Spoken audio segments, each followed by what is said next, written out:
अस्सलाम वालेकुम। उम्मीद है आप सब खैरियत से होंगे। आज हमारा नेक्स्ट टॉपिक जो सा है वो मैं शुरू करने लगा हूँ पीडीयू के ऊपर कि पीडीयू क्या है। अगर फिजिक्स पढ़ी हो तो हमें हर चीज़ का कोई ना कोई यूनिट मिलता है। हर चीज़ का कोई ना कोई यूनिट मिलता है। वो यूनिट लाइक मास का होगा, किलोग्राम, स्पीड, वेलोसिटी, क्या इस, इस तरह डिस्प्लेसमेंट, इन सब के हमें कोई ना कोई यूनिट मिलते हैं। मीटर, मीटर पर सेकंड, लाइट की speed, energy, is equal to mc square, कोई ना कोई यूनिट मिलता है हमें इन चीज़ का, उनको मेजर करने के लिए। इसी तरह इस चीज़ को भी मेजर करने के लिए या जज करने के लिए पीडीयू होते हैं, प्रोटोकॉल डाटा यूनिट जो सा था, यूनिट है उनके, उनका हम डिस्कस करते हैं। बेसिकली जब हम एप्लीकेशन लेयर, प्रेजेंटेशन लेयर और सेशन लेयर की बात करते हैं तो इसमें जो सा डाटा वो डाटा की फॉर्म में ही होता है। मतलब अपनी थोड़ी सी चीज़ें रोटेट करता है एप्लीकेशन में, लेयर में, वो डाटा उस फॉर्म में होता है जो ह्यूमन रीडेबल लैंग्वेज में होता है। जबकि प्रेजेंटेशन लेयर में जो सा वो उसको कन्वर्ट कर देता है बाइनरी लैंग्वेज में। सेशन लेयर में आपको पता है, सेशन जो सा वो थ्रू लिंक या सेट चेक करता है कि दूसरी साइड अवेलेबल है कि नहीं अवेलेबल, दूसरा सिस्टम अवेलेबल है कि नहीं अवेलेबल। उसके बाद आती है ट्रांसपोर्ट लेयर, जिसके हवाले से हमने बड़ा ब्रीफली पढ़ा हुआ है कि ट्रांसपोर्ट लेयर जो है वो है क्या, और उसकी वजह से हमारी लाइफ में कितनी आसानी है, और हम इंटरनेट पे या इंटरनेट की दुनिया में कितनी आसानी से वर्क कर रहे हैं तो उसके प्रोटोकॉल्स की वजह से। अब बेसिकली जब एप्लीकेशन लेयर से प्रेजेंटेशन लेयर में, देन फिर सेशन लेयर से डाटा जब ट्रांसपोर्ट लेयर में आता है तो डाटा के साथ ट्रांसपोर्ट लेयर अपना एक हेडर यूज करती है, उसके साथ अपना ट्रांसपोर्ट हेडर लगाती है। ट्रांसपोर्ट हेडर लगाती है, जब ये ट्रांसपोर्ट हेडर लगाती है तो वो बन जाता है सेगमेंट। सेगमेंटेशन से सेगमेंट बन जाता है। आपको मैंने बताया था कि ट्रांसपोर्ट लेयर में सेगमेंटेशंस होती हैं। वो जो डाटा लगाता है वो उसका सेगमेंट बन जाता है। देन आप इस लेयर पे, लेयर 4 पे, हम उसको ये नहीं कहेंगे कि ये उनसा है, ये हमारा डाटा जो सा है वो डाटा है। इसमें हम इसको कहेंगे कि ये सेगमेंट है। मतलब ये सेगमेंट का पीडीयू है। क्या है? सेगमेंट का पीडीयू है। किस सेगमेंट किसका पीडीयू है? ट्रांसपोर्ट लेयर का। लेयर 4 का पीडीयू कौन सा? क्वेश्चन कर सकता है कोई भी आपसे, मोस्टली इंटरव्यूज में ये क्वेश्चन आ जाता है कि ए पीडीयू, सेगमेंट किसका पीडीयू है, या ट्रांसपोर्ट लेयर का पीडीयू कौन सा है, वो आपसे क्वेश्चन कर सकता है। देन इसी तरह आगे जैसे ही ये, अब ऊपर से डाटा नहीं आएगा, नीचे नेटवर्क लेयर पे, नेटवर्क लेयर पे आएगा सेगमेंट। अब नेटवर्क लेयर पे सेगमेंट आएगा तो सारी बात है, नेटवर्क ने भी इसके साथ अपनी कोई ना कोई आईडी वगैरह लगानी होगी, तो वो उसका नेटवर्क हेडर होगा। नेटवर्क हेडर होगा। अब ये जो सा सेगमेंट है ये कन्वर्ट हो जाएगा पैकेट में, और नेटवर्क यानी लेयर 3 का पीडीयू होगा पैकेट। ठीक है जी। उसके बाद हमारे पास आती है data link layer. Data link layer में सारी बात है, अब डाटा जो सेगमेंट की शक्ल इख्तियार कर चुका है और सेगमेंट जो पैकेट की शक्ल इख्तियार कर चुका है, अब वो पैकेट के साथ अपना हेडर तो लगाएगा ही, लेकिन उसके साथ अपना एक फुटर भी लगाता है। मतलब ये दोनों तरफ से इसको इनकैप्सुलेट कर देता है।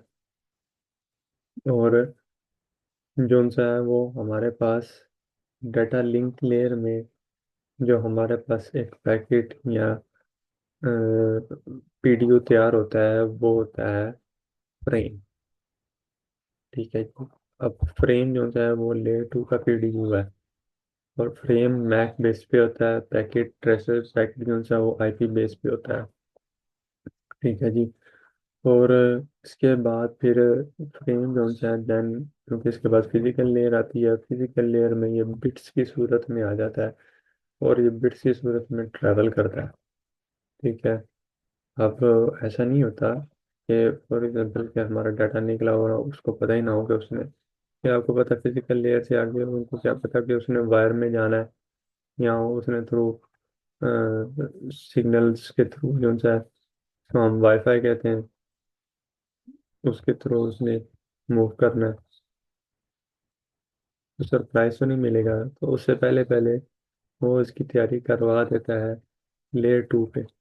उसको पता होता है कि ये आगे जाके मेरी शक्ल किस कंडीशन में होनी है, इलेक्ट्रिक पल्स की सूरत में होनी है, लाइट पल्स की सूरत में होनी है, या वाईफाई वायरलेस की सूरत में होनी है। ठीक है जी। तो ये पीडीयू है। आज का टॉपिक थोड़ा हमारा बड़ा होगा, उसकी रीज़न सिर्फ और सिर्फ यही है कि नेक्स्ट डे संडे आ जाएगा और एक दिन ऑफ होना चाहिए हर किसी के लिए जो पढ़ना चाहता है। क्योंकि मैं उस हिसाब से नहीं पढ़ा रहा जिस हिसाब से यूट्यूब पे जो से हैं वो लेक्चर्स आते जाते हैं आते जाते हैं। मैं तो ऐसे ही पढ़ा रहा हूँ जैसे कि एक नॉर्मल रूटीन में क्लासेस होती हैं उस हिसाब से, किसी दिन लेक्चर बढ़ा के छोड़ा। बहरहाल पीडीयू के वाले से मैंने आपको बताया था। तो पीडीयू बेसिकल क्या है? Protocol data unit. और मोस्टली तीन का ही जिक्र होता है, सेगमेंट लेयर 4 का, ट्रांसपोर्ट लेयर का, फिर पैकेट नेटवर्क लेयर का, लेयर 3 का, और फ्रेम लेयर 2 का या डाटा लिंक का। ओके जी। नेक्स्ट हमारे पास, हम इस चीज़ को,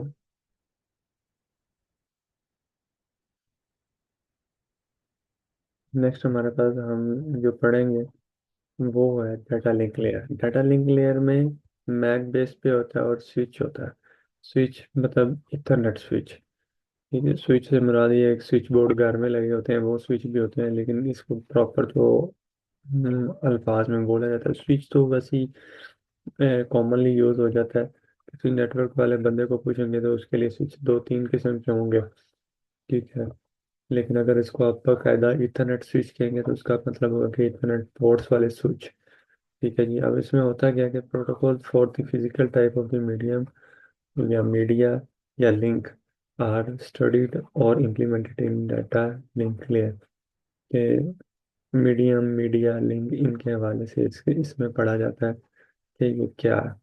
मैंने आगे थोड़ा सा डिस्कस किया था आपसे इससे प्रीवियस ही जब मैं आपको पीडीओ पढ़ा रहा था कि फिजिकल लेयर में उसको पता चल जाता है कि आगे उसने किस मीडिया में जाना है, किस मीडिया में वर्क करना है।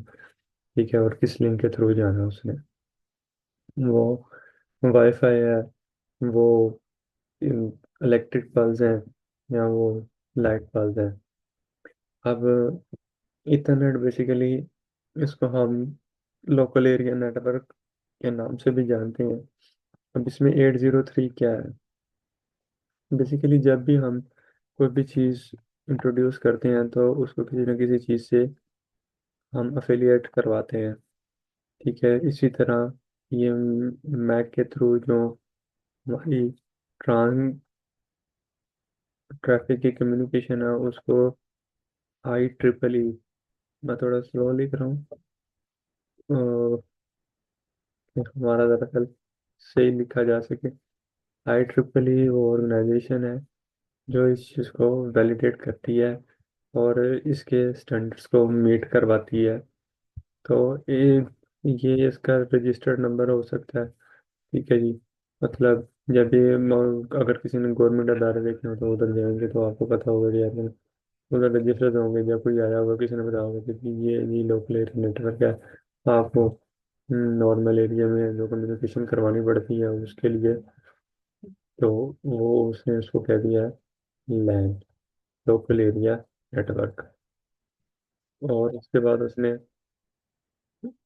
किसी ने डिस्कवर किया वीलैन, सॉरी, WLAN मतलब वाईफाई प्रोटोकॉल, वा वीलैन मतलब वाईफाई लोकल एरिया नेटवर्क, उस वक्त जिस वक्त वो इसको रिकॉग्नाइज करवाने गए होंगे उस वक्त ये उम्मीद है कि ये नंबर चल रहा होगा 802.11। अगर किसी आपको किसी जगह पे ये मिल जाए तो इसका मतलब ये है कि ये वाईफाई को प्रेजेंट कर रहा है और ये लैन को प्रेजेंट कर रहा है।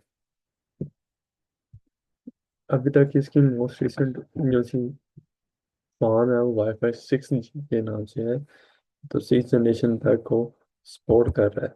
मजीद आगे आपको पता बेहतरी होगी। इसी तरह ब्लूटूथ है, मतलब कोई गया उसने बताया कि ये तुम नया जो मैंने जो ये टेक्निक निकाली है उसको आप रजिस्टर करें। हर किसी बंदे का कुछ ना कुछ एरिया होगा दाएं बाएं, कोई 6 6 फुट का, जो उसका ब्लूटूथ एरिया कहलाएगा, जिसको वैन कहते हैं, वाइड एरिया नेटवर्क। तो उसको कुछ ना कुछ एरिया होगा, ठीक है, और उसको उस वक्त उन्होंने वैन का नाम दे दिया और उसका नंबर रख दिया 802.15। नेक्स्ट जी, फिजिकल लेयर के हवाले से हम बात करेंगे। फिजिकल लेयर मतलब अब आपके पास जो data presentation session application layer से निकल के सेगमेंट में आया, सेगमेंट से पैकेट, पैकेट में आ गया, पैकेट से आगे फ्रेम में आ गया। अब वो जारी बात है, फिजिकल लेयर में क्या होगा, फिजिकल लेयर में वो ट्रांसलेट होगा बिट्स में और मूव करेगा। और फिजिकल लेयर की devices almost belongs to physical से मुराद है हर वो चीज़, वो वायर्स हो सकती हैं। आप आपकी फिजिकल लेयर में शामिल होती है, लेयर 1 होती है, ठीक है जी, जिसका इंटेलिजेंसी से कोई काम नहीं है। आपकी जितनी केबलिंग हुई हुई है, अगर आपके घर में भी कोई वाईफाई लगा हुआ है तो पीछे से कोई तार आ रही है, वो तार जो सी है वो फिजिकल लेयर का हिस्सा है जिसके अंदर डाटा ट्रांसफर करता है या मूव करता है, ठीक है। ऑल टाइप ऑफ केबल्स आप, इसके अलावा ये एक नॉन इंटेलिजेंट डिवाइसेज हैं, इनको नहीं इस चीज़ का आइडिया कि इस डाटा का क्या करना है, इन्होंने बस ट्रांसफर करना है, इसके इसमें डाटा मूव करता है। आगे जी, difference between end devices, router, switches and hub. For example हमारे पास एंड डिवाइसेस, राउटर, स्विचेस और हब जो से हैं, जब भी इस वक्त तो हम बेसिकली इन 3 4 चीज़ों से ही हमारा वास्ता पड़ रहा है। तो एंड डिवाइसेस में एप्लीकेशन, प्रेजेंटेशन, सेशन है, transport, network, data link, presentation और फिजिकल लेयर शामिल है। मतलब कहने का मकसद है कि हम सबको पता है कि दुनिया में सारे काम हर बंदा नहीं कर रहा, ठीक है।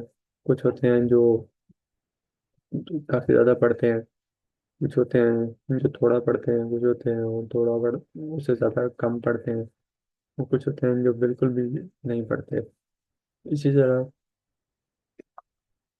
इनको मैंने सेग्रीगेट किया है। तो एंड डिवाइसेस हमारे लिए वो डिवाइस है जो अप टू अप टू से लेयर 7 तक इंटेलिजेंट होती है। मतलब ये समझे कि इसने PhD की हुई है अपने डिपार्टमेंट में, अपने डिपार्टमेंट में इसने PhD की हुई है। मतलब ये सबसे ज़्यादा इंटेलिजेंट डिवाइसेस होती हैं, ठीक है जी। इसके अलावा हमारे पास राउटर में है, तो राउटर लेयर 3 इसलिए कहते हैं क्योंकि ये अप टू लेयर 3 होता है। अब मैं अप टू इसलिए कह रहा हूँ क्योंकि लेयर 3 से मुराद ये होगा, मतलब सिर्फ लेयर 3 का नॉलेज है उसके पास, नेटवर्क लेयर का नॉलेज है नहीं। उसने भी physical layer, data link layer और नेटवर्क लेयर तक उसकी पढ़ाई है। पढ़ाई से ही मैं रिलेट कर रहा हूँ इस चीज़ को। उसके बाद जी हमारे पास स्विच है, वो उससे कम इंटेलिजेंट होता है। मतलब उसने नर्सरी क्लास पढ़ी, फिर प्रेप पढ़ी, उन्होंने कहा नहीं जी ये हमारा बच्चा इतना ही इंटेलिजेंट है, बस हमने इसको इतना ही पढ़ाना है, इससे आगे नहीं पढ़ाना, ठीक है। तो अब वो सिर्फ डाटा लिंक लेयर तक है और ये फ्रेम को रिलेट करता है। उसके बाद हब है, वो उनका ये बच्चा हमारा पैदा ही हुआ है, हमें इतना प्यारा, हमने इसको नहीं बिगाड़ दिया उन्होंने। वो भी फिर आपको पता फिर कैसा बच्चा होगा जिसको अच्छे बुरे की तमीज नहीं होगी, बस उसको जो आप सिखाएंगे वही आगे पास करेगा। अगर अच्छी बातें करेंगे तो अच्छा, बुरी बातें करेंगे तो बुरा, उसको इस चीज़ से कोई लेना देना नहीं है कि बात अच्छी है या बुरी है। ठीक है जी। और अगर आप देखें इस चीज़ को, तो ये हमारा एक किस्म का ग्राफ बन रहा है कि अगर हम एंड डिवाइसेस से नीचे की तरफ आए तो हमारे पास ग्राफ गिर रहा है, और अगर ऊपर की तरफ जाए तो ग्राफ इंक्रीज हो रहा है। ठीक है जी। और ये बेसिक डिफरेंस है इसका। ये इतनी ये लाइक एंड डिवाइसेस जो हैं वो टू 7 लेयर, राउटर जो हैं वो up to 3 layer, switch up to 2 layer, और हब जो है वो लेयर 1 जो है, लेयर 1 डिवाइस। इसके अलावा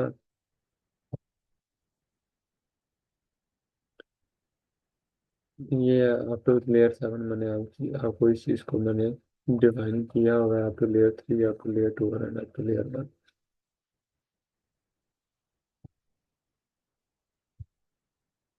आगे जी नेक्स्ट हम मूव कर रहे हैं।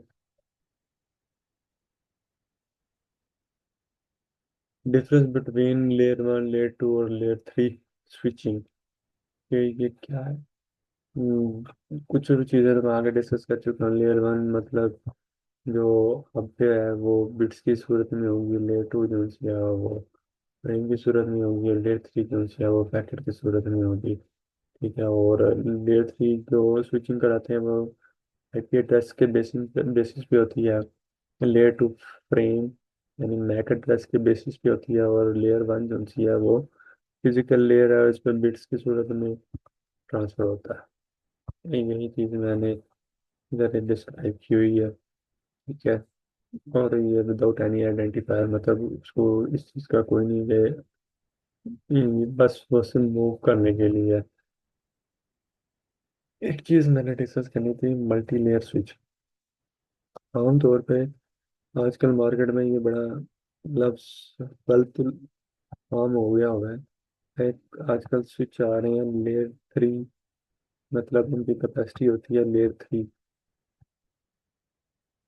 मतलब वो एज ए राउटर भी वर्क करते हैं, क्योंकि लेयर 3 हमारी डिवाइस राउटर ही है।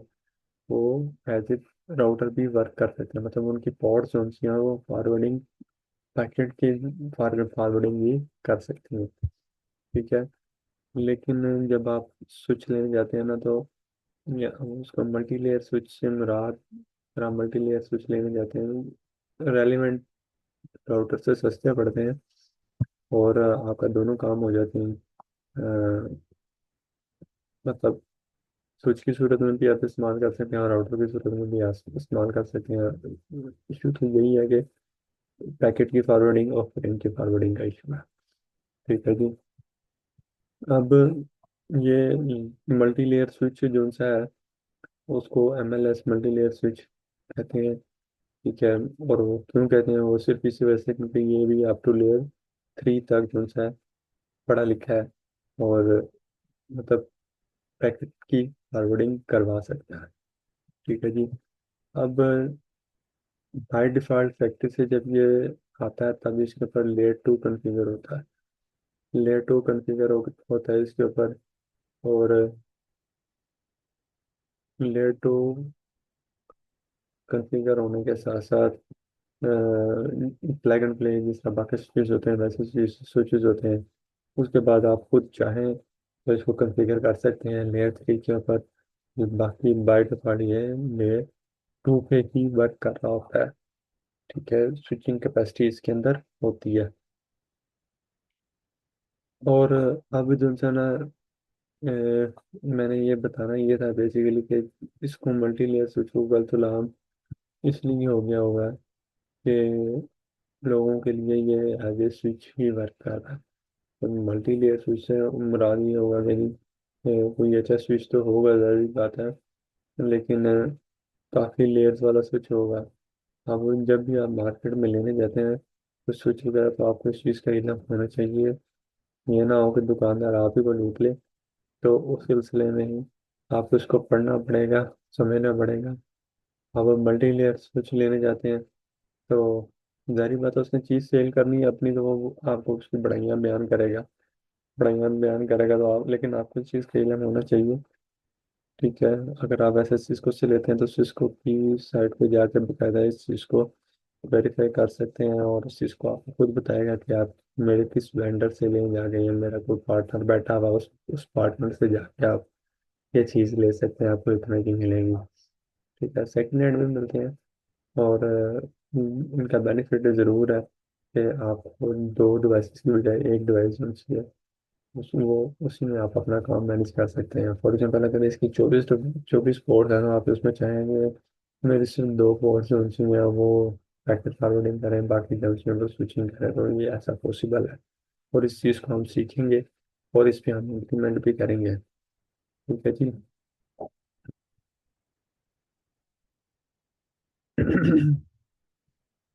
आज के लिए मेरे ख्याल से ये इतना ही काफ़ी है। और इंशाल्लाह आपसे जल्द मुलाकात होगी। तब तक के लिए भी अल्लाह हाफिज़।